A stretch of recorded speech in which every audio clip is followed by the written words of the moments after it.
In this video, we'll show you how to change the upper control arm on your Chevy Silverado. You can find them on CarParts.com via the link in the description. Before lifting your vehicle, it is necessary to measure the distance between the center of your wheel and the wheel arch. This will allow you to achieve an optimal tightening of the parts in their initial position. For safety reasons, we strongly suggest watching our video on how to jack your Chevy Silverado safely. Brush the two nuts of the upper control arm retaining bolts and spray them with penetrating oil. This truck is equipped with alignment camber bolts so that you can adjust the alignment of your vehicle. Using a marker, trace a line between the alignment camber bolt and the frame, which will allow you to get as close as possible to the initial wheel alignment setting when reassembling. In any case, the wheel alignment check will have to be carried out by a professional soon after having performed this operation. The components to be removed are very often seized up, so don't hesitate to brush and to use penetrating oil to make removal easier. Using a fork, unclip the ABS sensor cable retaining clip located on the wheel knuckle. Using a ratchet and a 10mm socket, unscrew the nut holding the ABS sensor harness and brake hose bracket to the upper control arm.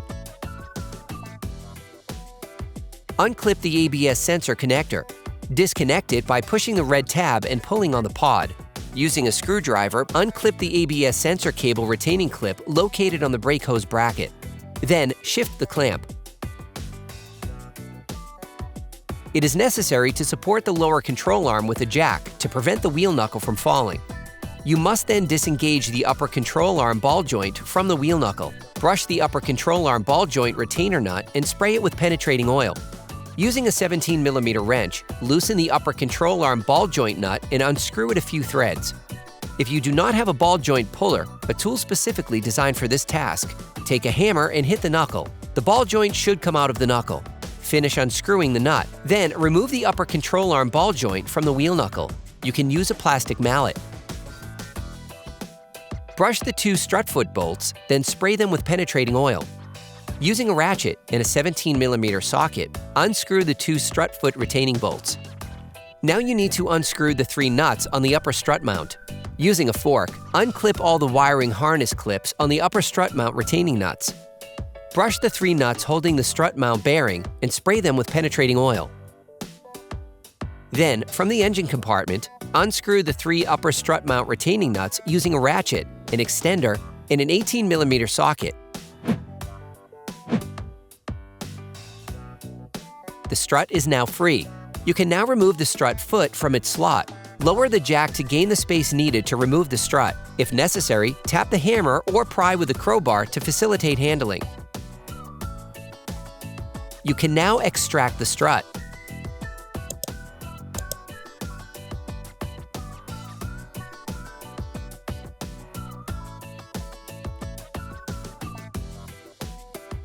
Hey, it's Alex from CarParts.com. For great content, our best price, and fast shipping, download the CarParts.com app now. You now have access to the two bushing bolts of the upper control arm. Then, using a ratchet and a 21mm socket, unscrew the two alignment camber bolts holding nuts. Finish unscrewing by hand. You can now remove the two alignment camber bolts. You can extract them by jiggling the lower control arm back and forth. Using a fork, remove the rubber protection. You can now remove the upper control arm. If necessary, pry with a crowbar to facilitate handling. Brush the control arm area to facilitate its installation. You can order the parts used in the video on CarParts.com via the link in the description. Take the new control arm and unscrew the nut supplied with it. Grease the control arm bushings to facilitate its installation. Reattach the rubber protection. Then install the control arm. If necessary, pry with a crowbar to facilitate handling. You can now remove the two alignment camber bolts. Assemble the camber bolt. Then put it back in place. Use a plastic mallet to align the control arm bushings with the bolt insertion holes.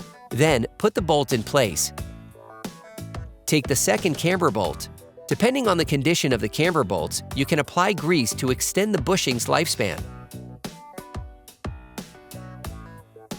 Using a ratchet and a 21mm socket, Turn the alignment camber bolts to realign them with the previously drawn marks, which will allow you to get as close as possible to the initial wheel alignment setting. It is important that the control arm slides easily into their slots before the final tightening is carried out. Then, screw the nuts back on with a ratchet until they make contact. Hold the bolt using a 21mm wrench. In our case, we took advantage of this operation to change the strut. Using a flathead screwdriver, remove the speed nuts on the strut so that you can reinstall them on the new one later. Take your new strut. Then remove the safety tape.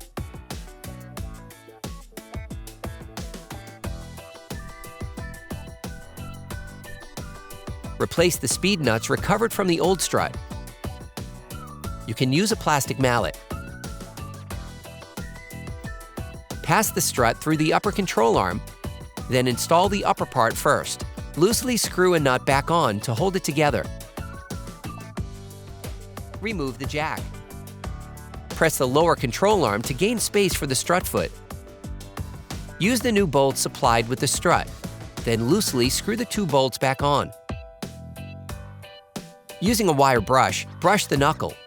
Then apply silicone grease to the flat part that will be in contact with the rubber boot of the upper ball joint. Using the jack, lift the wheel knuckle unit so that the upper control arm ball joint can be returned to its slot. Secure the assembly by screwing the nut on the ball joint a few threads by hand. To avoid damaging the bushings, tighten the upper arm control and its strut holding bolts in the vehicle on the ground position. Lift the wheel knuckle with the jack until the original measurement between the center of the wheel and the wheel arch is reached. Using a ratchet and a 16mm socket, screw the strut foot retaining bolts back in until they make contact. Finish tightening using a torque wrench.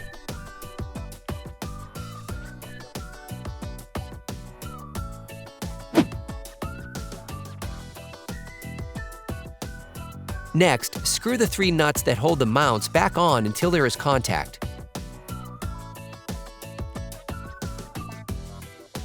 Finish tightening using a torque wrench.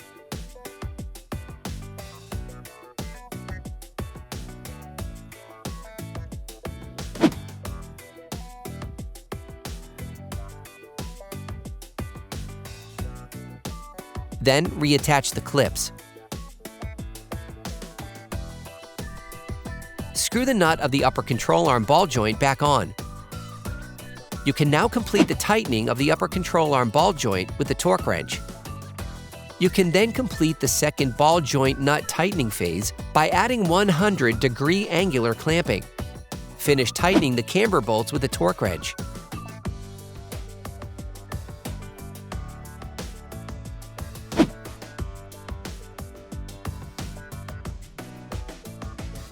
Put the metal bracket back in place.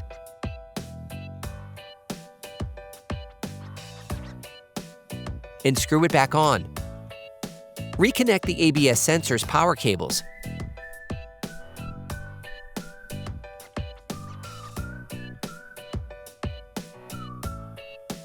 Replace the ABS sensor cable and clip it back into its slots.